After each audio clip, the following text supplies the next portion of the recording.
Now, fully to make sense of Kant's moral theory and the groundwork requires that we be able to answer three questions. How can duty and autonomy go together? What's the great dignity in answering to duty? It would seem that these two ideas are opposed, duty and autonomy. What's Kant's answer to that? Need someone here to speak up on Kant's behalf. Does he have an answer?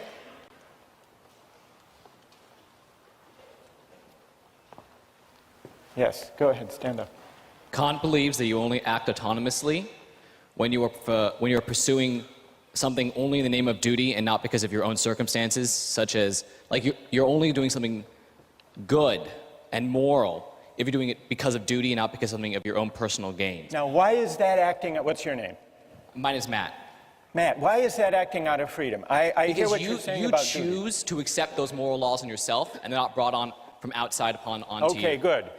Because acting out of duty is following a moral law that you impose on yourself. That you impose on yourself. That's what makes duty compatible with freedom. Yeah. Okay, that's good, Matt. That is Kant's answer. That's great. Thank you. So, Kant's answer is, it is not insofar as I am subject to the law that I have dignity, but rather insofar as, with regard to that very same law, I'm the author, and I'm subordinated to that law on that grounds that I took it, as Matt just said, I took it upon myself. I willed that law. So that's why, for Kant, acting according to duty and acting freely, in the sense of autonomously, are one and the same. But that raises the question, how many moral laws are there? Because if dignity consists in being governed by a law that I give myself, what's to guarantee that my conscience will be the same as your conscience? Who has Kant's answer to that? Yes? Because a moral law is not contingent upon subjective conditions. It would transcend all particular differences between people, and so would be a universal law. And in this respect, there would only be one moral law, because it would be supreme. That's exactly right. What's your name? Kelly. Kelly. So Kelly, Kant believes that if we choose freely, out of our own consciences, the moral law, we're guaranteed to come up with one and the same moral law. Yes. And that's because when I choose, it's not me, Michael Sandel, choosing. It's not you, Kelly, choosing for yourself. What is it exactly? Who's doing the choosing? Who's the subject? Who's the agent who's doing the choosing? Reason. Well, reason. Pure reason. Pure reason. And what you mean by pure reason is what exactly? Well, pure reason is, like we were saying before, not subject to any external conditions that may be imposed on it. Good. So. That's great. So the reason that does the willing, the reason that governs my will when I will the moral law, is the same reason that operates when you choose the moral law for yourself. Yes. And that's why it's possible to act autonomously, to choose for myself, for each of us to choose for ourselves as autonomous beings, and for all of us to wind up willing the same moral law, the categorical imperative. But then there is one big and very difficult question left. Even if you accept everything that Matt and Kelly have said so far, how is a categorical imperative possible? How is morality possible? To answer that question, Kant says we need to make a distinction. We need to make a distinction between two standpoints from which we can make sense of our experience. Let me try to explain what he means by these two standpoints. As an object of experience, I belong to the sensible world. There, my actions are determined by the laws of nature and by the regularities of cause and effect.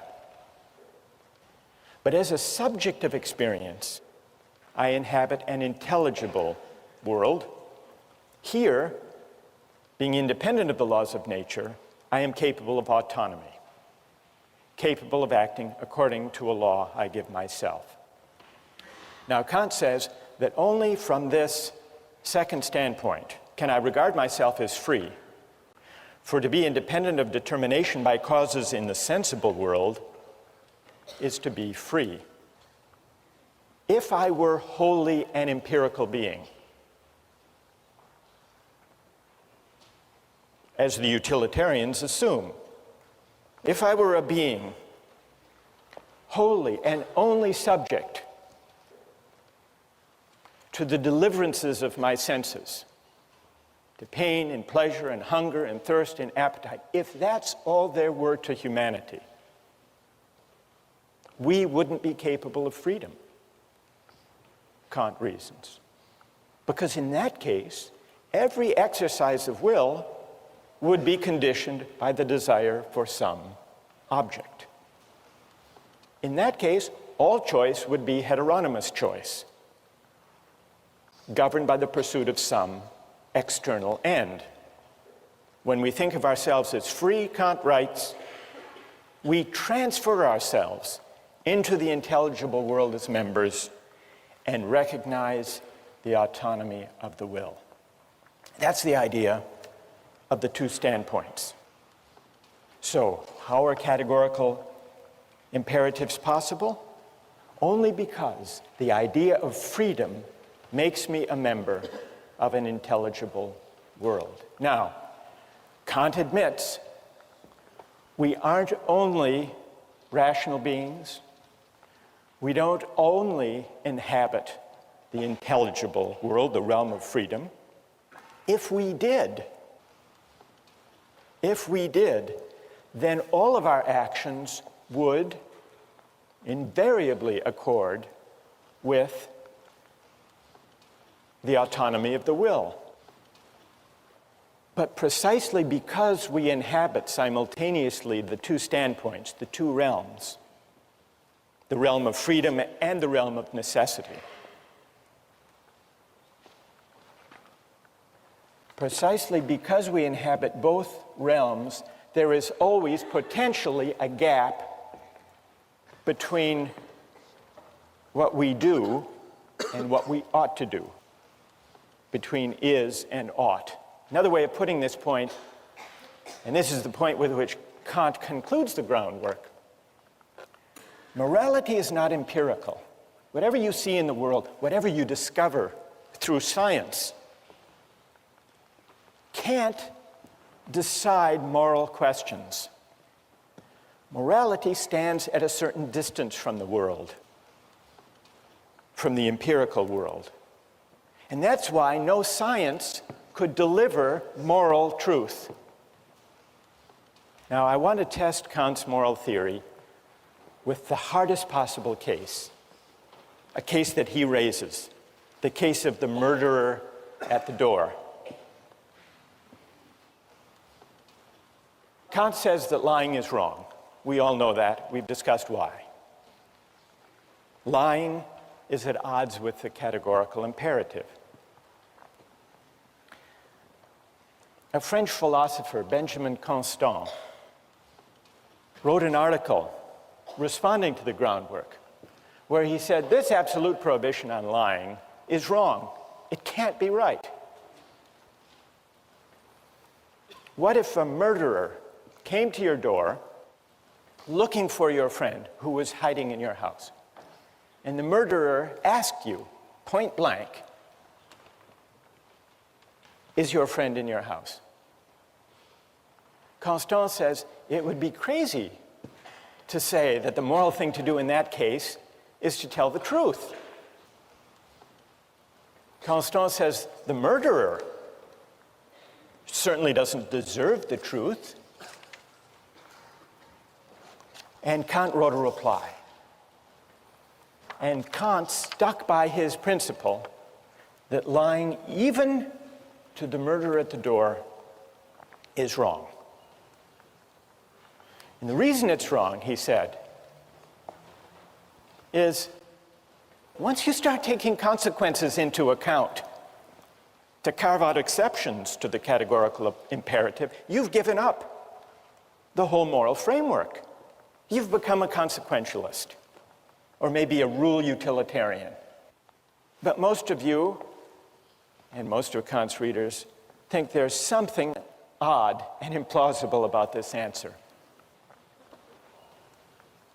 I would like to try to defend Kant on this point, and then I want to see whether you think that my defense is plausible. And I would want to defend him within the spirit of his own account of morality. Imagine that someone comes to your door. You were asked the question by this murderer. You're hiding your friend. Is there a way that you could avoid telling a lie without selling out your friend? Does anyone have an idea of how you might be able to do that? Yes, stand up. I was just going to say, if I were to let my friend in my house to hide in the first place, I'd probably make a plan with them. So I'd be like, hey, I'll tell the murderer you're here, but escape. And that's one of the options mentioned. So. But I'm not sure that's a Kantian option. You're still lying, though. No, because he's in the house, but he won't be. Oh, I see. All right, good enough. One more try. If you just say you don't know where he is because he might not be locked in the closet, he might have left the closet, you have no clue where he could be. So you would say, I don't know, which wouldn't actually be a lie because you weren't at that very moment looking in the closet. Exactly. So it would be, strictly speaking, true, Yes. and yet possibly deceiving, misleading. But still true. What's your name? John. John. All right, John has, now John may be onto something. John, you're really offering us the option of a clever evasion that is, strictly speaking, true. This raises the question whether there is a moral difference between an outright lie and a misleading truth. From Kant's point of view, there actually is a world of difference between a lie and a misleading truth. Why is that? Even though both might have the same consequences. But then remember, Kant doesn't base morality on consequences. He bases it on formal adherence to the moral law. Now, sometimes in ordinary life, we make exceptions for the general rule against lying with a white lie. What is a white lie? It's a lie to make, well, to avoid hurting someone's feelings, for example. It's a lie that we think of as justified by the consequences. Now, Kant could not endorse a white lie, but perhaps he could endorse a misleading truth. Suppose someone gives you a tie as a gift, and you open the box, and it's just awful. What do you say? Thank you. You could say thank you. But they're waiting to see what you think of it. Or they ask you, what do you think of it? You could tell a white lie and say, it's beautiful. But that wouldn't be permissible from Kant's point of view. Could you say, not a white lie, but a misleading truth? You open the box and you say, I've never seen a tie like that before. Thank you. You shouldn't have. That's good.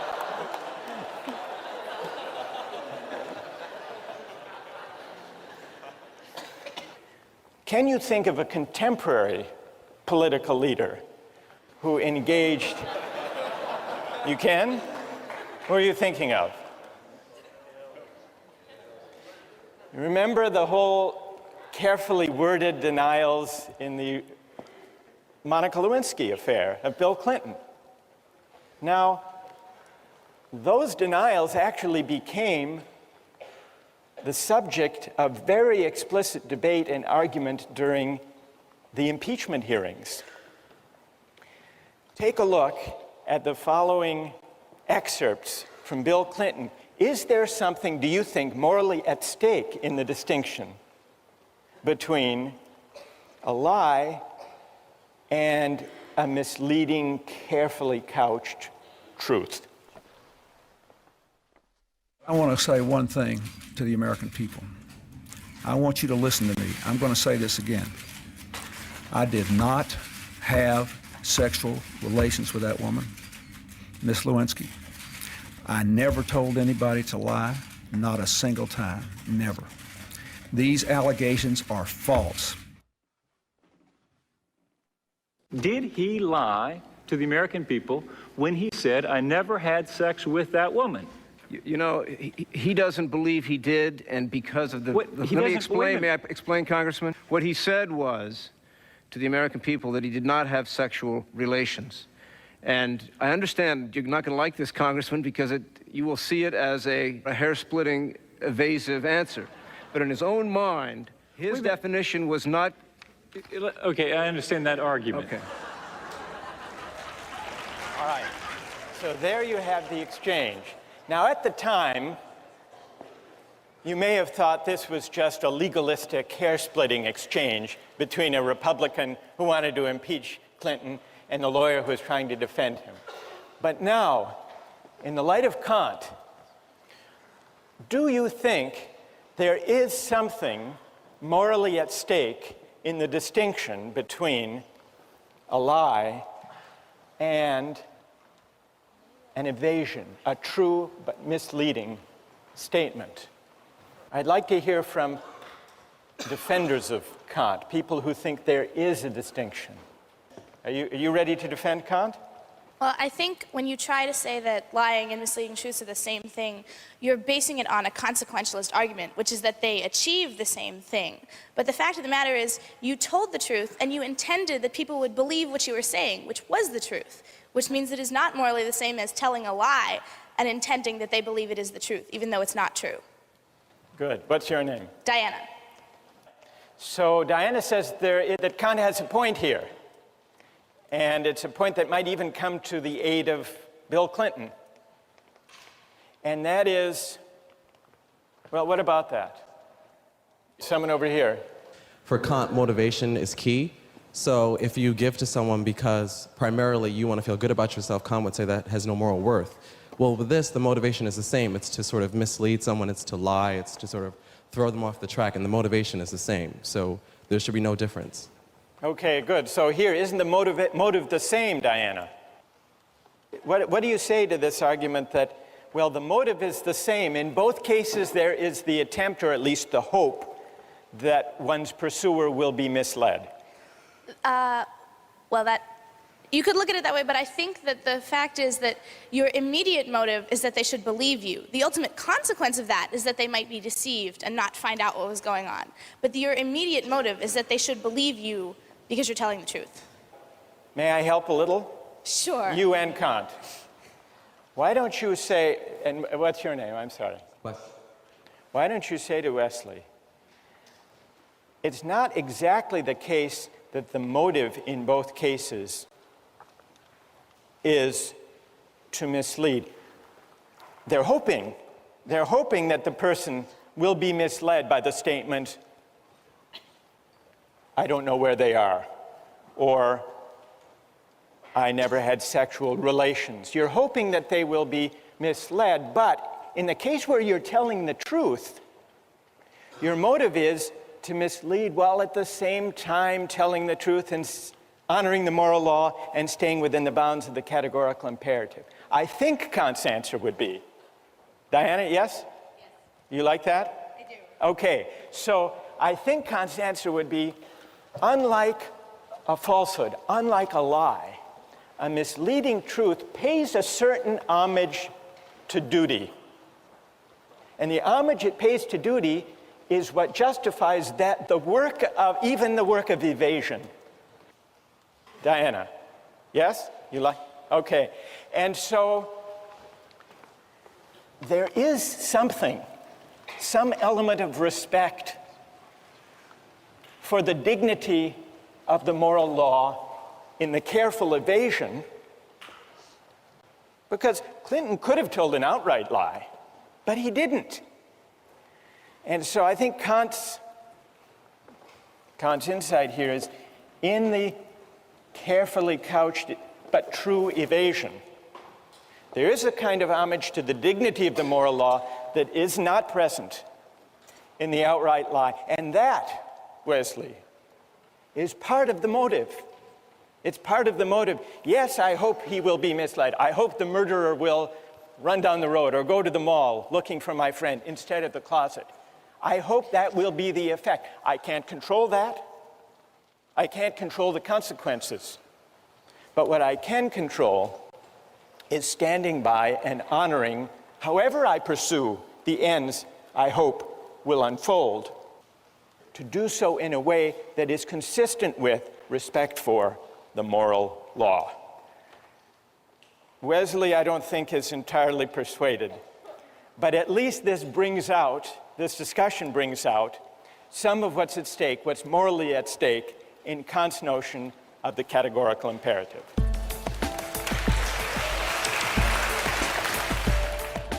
As long as any effort is involved, I would say that the contract is valid and it should take effect.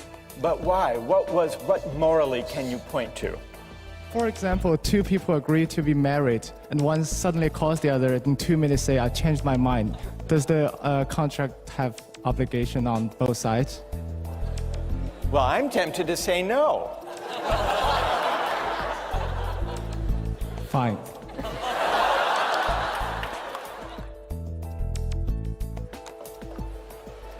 Last time we talked about Kant's categorical imperative, and we considered the way he applied the idea of the categorical imperative to the case of lying. I want to turn briefly to one other application of Kant's moral theory, and that's his political theory. Now, Kant says that just laws arise from a certain kind of social contract. But this contract, he tells us, is of an exceptional nature. What makes the contract exceptional is that it's not an actual contract that happens when people come together and try to figure out what the Constitution should be. Kant points out that the contract that generates justice is what he calls an idea of reason. It's not an actual contract among actual men and women gathered in a constitutional convention. Why not? I think Kant's reason is that actual men and women gathered in a real constitutional convention would have different interests, values, aims, and there would also be differences of bargaining power and differences of knowledge among them. And so the laws that would result from their deliberations wouldn't necessarily be just, wouldn't necessarily conform to principles of right, but would simply reflect the differences of bargaining power, the special interests, the fact that some might know more than others about law or about politics. So Kant says a contract that generates principles of right is merely an idea of reason, but it has undoubted practical reality because it can oblige every legislator to frame his laws in such a way that they could have been produced by the united will of the whole nation. So Kant is a contractarian, but he doesn't trace the origin or the rightness of law to any actual social contract. This gives rise to an obvious question. What is the moral force of a hypothetical contract, a contract that never happened? That's the question we take up today. But in order to investigate it, we need to turn to a modern philosopher, John Rawls, who worked out in his book, A Theory of Justice, in great detail, an account of a hypothetical agreement as the basis for justice. Rawls's theory of justice, in broad outline, is parallel to Kant's in two important respects. Like Kant, Rawls was a critic of utilitarianism. Each person possesses an inviolability founded on justice, Rawls writes, that even the welfare of society as a whole cannot override. The rights secured by justice are not subject to political bargaining or to the calculus of social interests. The second respect in which Rawls's theory follows Kant's is on the idea that principles of justice, properly understood, can be derived from a hypothetical social contract, not an actual one. And Rawls works this out in fascinating detail with the device of what he calls the veil of ignorance. The way to arrive at the rights, the basic rights that we must respect, the basic framework of rights and duties, is to imagine that we were gathered together trying to choose the principles to govern our collective lives without knowing certain important particular facts about ourselves. That's the idea of the veil of ignorance. Now, what would happen if we gathered together just as we are here and tried to come up with principles of justice to govern our collective life? There would be a cacophony of proposals, of suggestions, reflecting people's different interests. Some are strong, some are weak. Some are rich, some are poor. So Rawls says, imagine instead that we are gathered in an original position of equality. And what assures the equality is the veil of ignorance. Imagine that we are all behind a veil of ignorance which temporarily abstracts from or brackets, hides from us who in particular we are. Our race, our class, our place in society, our strengths, our weaknesses, whether we're healthy or unhealthy. Then, and only then, Rawls says, the principles we would agree to would be principles of justice. That's how the hypothetical contract works. What is the moral force of this kind of hypothetical agreement? Is it stronger or weaker than a real agreement, an actual social contract?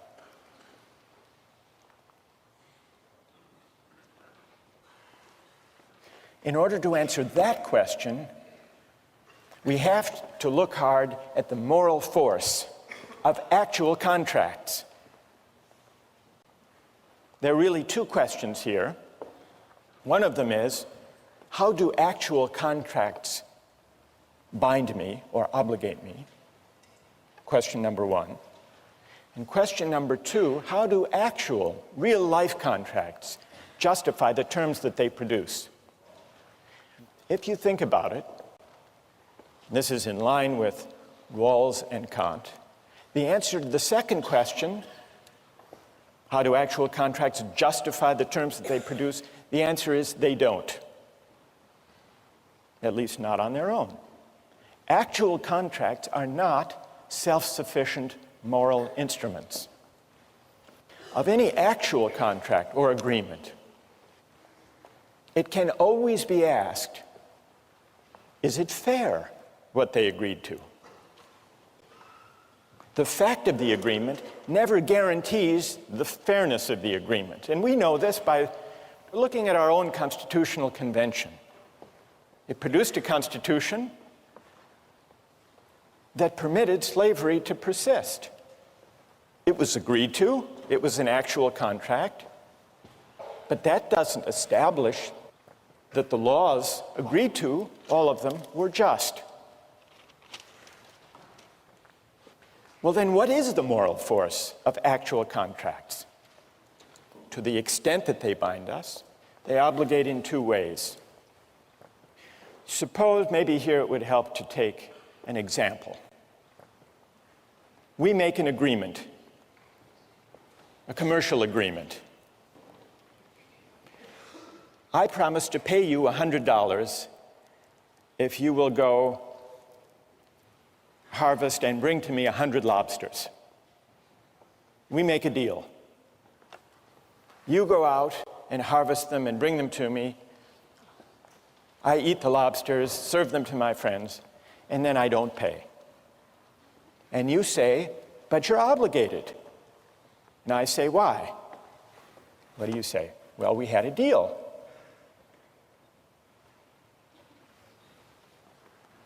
And you benefited. You ate all those lobsters. Well, that's a pretty strong argument. It's an argument that depends, though, on the fact that I benefited from your labor. So contracts sometimes bind us insofar as they are instruments of mutual benefit. I ate the lobsters, I owe you the $100 for having gathered them. But suppose, now take a second case, we make this deal, I'll pay you $100 for 100 lobsters, and 2 minutes later, before you've gone to any work, I call you back and say, I've changed my mind. Now, there's no benefit, there's no work on your part, so there's no element of reciprocal exchange. What about in that case? Do I still owe you? Merely in virtue of the fact that we had an agreement? Who says, those of you who say, yes, I still owe you? Why? Okay, stand up. Why do I owe you? I call you back. After 2 minutes, you haven't done any work. I think I spent the time and effort in drafting this contract with you, and also have emotional expectation that I'll go through the work. So you took time to draft the contract, but we did it very quickly. We just chatted on the phone. That wouldn't be a formal form of contract, though. Well, I faxed it to you. It only took a minute. As long as any effort is involved, I would say that the contract is valid and it should take effect. But why? What morally can you point to that obligates me? I admit that I agreed, but you didn't go to any work. I didn't enjoy any benefit. Because one might mentally go through all the work of harvesting the lobsters. You mentally went through the work of harvesting the lobsters. That's nothing, is it? It's not much. Is it worth $100 that you were imagining yourself going and collecting lobsters? It may not worth $100, but it may worth something to some people. All right, I'll give you $1 for that. But so you're still pointing, what's interesting, you're still pointing to the reciprocal dimension of contracts. You did or imagined that you did or looked forward to doing something on my behalf. For example, two people agree to be married, and one suddenly calls the other in 2 minutes say, I changed my mind. Does the contract have obligation on both sides? Nobody has paid any work, or nobody has benefited yet. Well, I'm tempted to say no. Fine.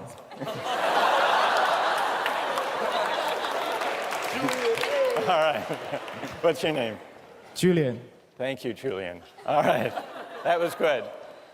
Now, is there anyone who agrees with Julian that I still owe the money? For any other reason now, go ahead, stand up. I think if you back out, it sort of cheapens the institution of contracts. Good, but why? Why does it? Well, I think this is kind of Kantian, but there's a certain intrinsic value in being able to make contracts and having, knowing that people will expect that you'll go through with that. Good, it would cheapen the whole idea of contracts, which has to do with taking an obligation on myself. Is that the idea? Yeah, I think so. What's your name? Adam. So Adam points instead not to any reciprocal benefit or mutual exchange, but to the mere fact of the agreement itself. We see here there are really two different ways in which actual contracts generate obligations. One has to do with the act of consent as a voluntary act. And it points, Adam said this was a Kantian idea, and I think he's right, because it points to the ideal of autonomy. When I make a contract, the obligation is one that is self-imposed. And that carries a certain moral weight, independent of other considerations. And then there's a second element of the moral force of contract arguments, which has to do with the sense in which actual contracts are instruments of mutual benefit, and this points toward the ideal of reciprocity. That obligation can arise, I can have an obligation to you, insofar as you do something for me. Now, we're investigating the moral force and also the moral limits of actual contracts. And here I would like to advance an argument about the moral limits of actual contracts. Now that we know what moral ingredients do the work when people come together and say, I will do this if you do that. I would like to argue first that the fact that two people agree to some exchange does not mean that the terms of their agreement are fair. When my two sons were young, they collected baseball cards and traded them. And there is a 2-year age difference between them, and so I had to institute a rule about the trades that no trade was complete until I had approved it. And the reason is obvious. The older one knew more about the value of these cards, and so would take advantage of the younger one. So that's why I had to review it to make sure that the agreements were fair. Now you may say, well, this is paternalism. Of course it was. That's what paternalism is for, that kind of thing. So what does this show? What does the baseball card example show? The fact of an agreement is not sufficient to establish the fairness of the terms. I read some years ago of a case in Chicago. There was an elderly widow, an 84-year-old widow named Rose, who had a problem in her apartment with a leaky toilet. And she signed a contract with an unscrupulous contractor who offered to repair her leaky toilet in exchange for $50,000. But she had agreed. She was of sound mind, maybe terribly naive and unfamiliar with the price of plumbing. She had made this agreement. Luckily, it was discovered. She went to the bank and asked to withdraw $25,000. And the teller said, what do you need all of that money for? And she said, well, I have a leaky toilet. And the teller called authorities, and they discovered this unscrupulous contractor. Now, I suspect that even the most ardent contractarians in the room will agree that the fact of this woman's agreement is not a sufficient condition of the agreement being fair. Is there anyone who will dispute that? No one. Am I missing anyone? Alex, where are you? Where are you? So maybe there's no dispute then to my first claim that an actual agreement is not necessary to it's not a sufficient condition of there being an obligation. I want to now make a stronger, maybe more controversial claim about the moral limits of actual contracts, that a contract or an act of consent is not only not sufficient, but it's not even a necessary condition of there being an obligation. And the idea here is that if there is reciprocity, if there is an exchange, then a receipt of benefits, there can be an obligation even without an act of consent. One great example of this involves the 18th century philosopher, the Scottish moral philosopher David Hume.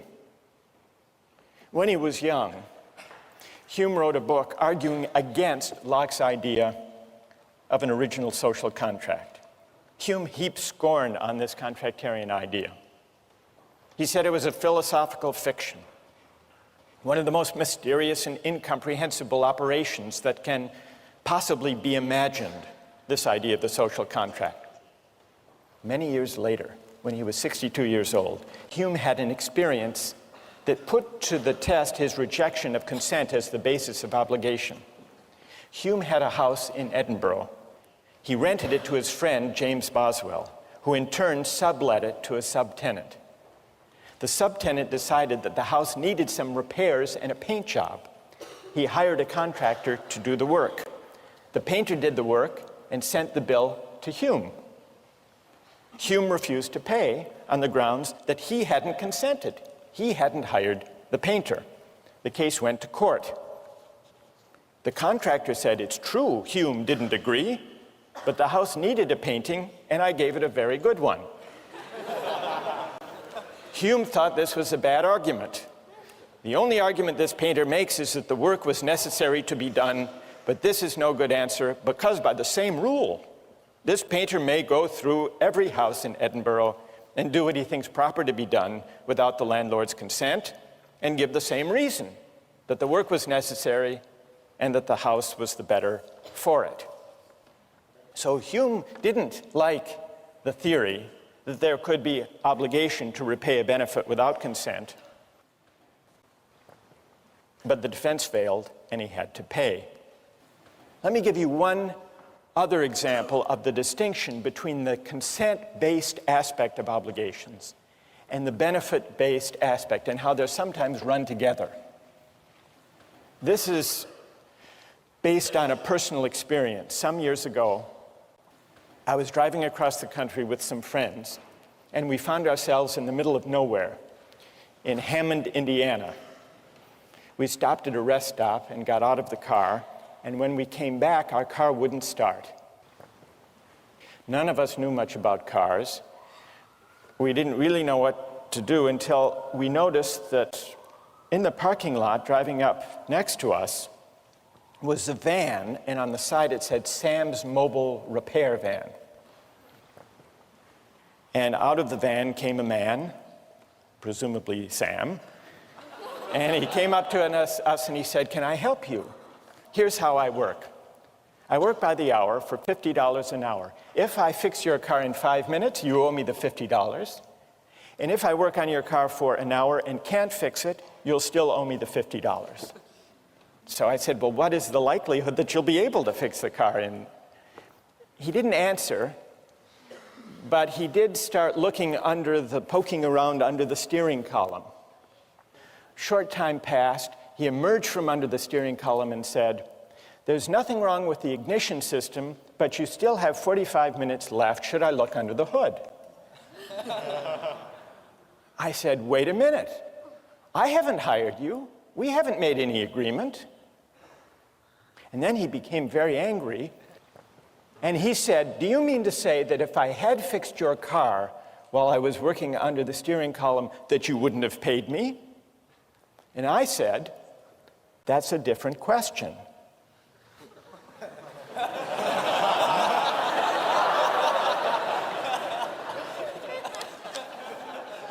I didn't go into the distinction between consent-based and benefit-based obligations.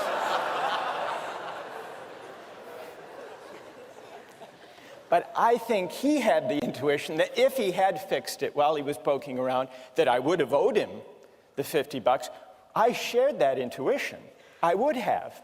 But he inferred from that, this was the fallacy in the reasoning that I think lay behind his anger, he inferred from that fact that therefore, implicitly, we had an agreement. But that, it seems to me, is a mistake. It's a mistake that fails to recognize the distinction between these two different aspects of contract arguments. Yes, I agree, I would have owed him $50 if he had repaired my car during that time. Not because we had made any agreement, we hadn't. But simply because if he had fixed my car, he would have conferred on me a benefit for which I would have owed him in the name of reciprocity and fairness.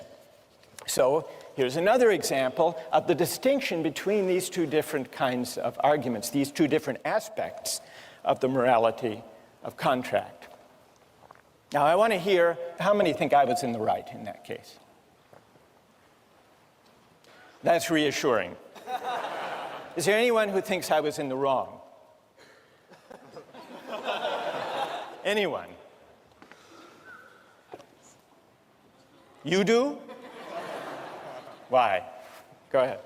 Isn't the problem with this is that any benefit is inherently subjectively defined? I mean, what if you wanted your car broken and he had fixed it? I mean... No, I didn't want it broken. Yeah, in this case. I mean... Who would? I don't know, someone. I mean, what if Hume, what if the painter had painted his house blue, but he hated the color blue? I mean... You have to sort of define what your benefit is before the person does it. Well, all right, so what would you conclude from that, though, for the larger issue here? Would you conclude that therefore consent is a necessary condition of there being an obligation? Absolutely. You would? What's your name? Nate. Because otherwise, how can we know, Nate says, whether there has been an exchange of equivalent or fair benefits, unless we have the subjective valuation, which may vary one person to the next of the situation. All right, that's a fair challenge. Let me put to you one other example in order to test the relation between these two aspects of the morality of contract. Suppose I get married, and suppose I discover that after 20 years of faithfulness on my part, every year, on our trip across the country, my wife has been seeing another man, a man with a van on the Indiana toll road. This part is completely made up, by the way. Wouldn't I have two different reasons for moral outrage? One reason could be we had an agreement. She broke her promise, referring to the fact of her consent. But I would also have a second ground for moral outrage, having nothing to do with the contract as such. But I've been so faithful for my part. Surely I deserve better than this. Is this what I'm due in return? And so on. So that would point to the element of reciprocity. Each reason has an independent moral force. That's the general point. And you can see this if you imagine a slight variation on the marriage case. Suppose we hadn't been married for 20 years.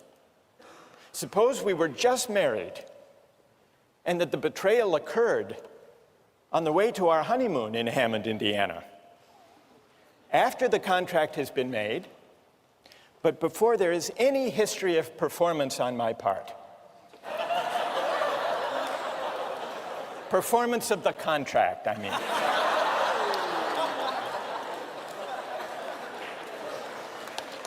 I would still, oh, come on.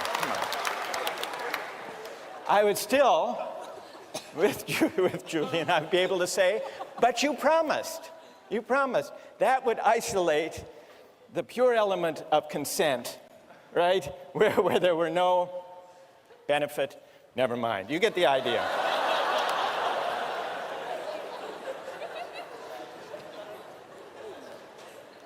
Here's the main idea. Actual contracts have their moral force in virtue of two distinguishable ideals, autonomy and reciprocity.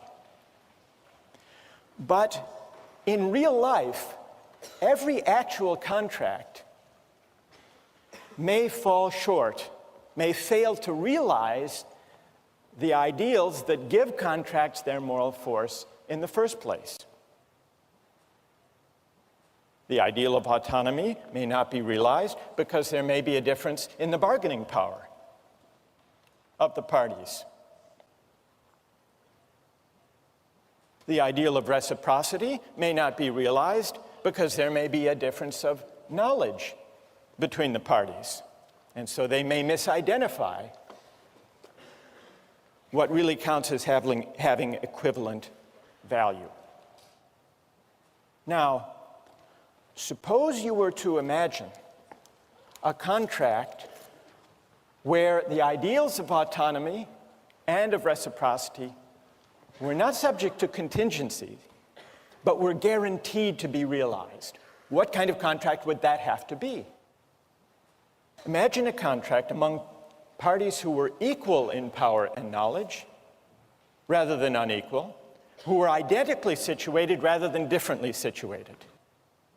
That is the idea behind Rawls's claim that the way to think about justice is from the standpoint of a hypothetical contract behind a veil of ignorance that creates a condition of equality by ruling out or enabling us to forget for the moment the differences in power and knowledge that could, even in principle, lead to unfair results.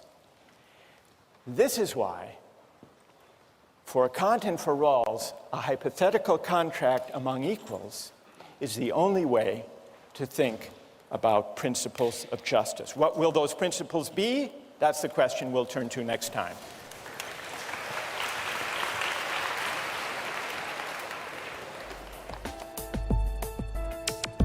Don't miss the chance to interact online with other viewers of Justice. Join the conversation, take a pop quiz, watch lectures you've missed, and learn a lot more. Visit justiceharvard.org.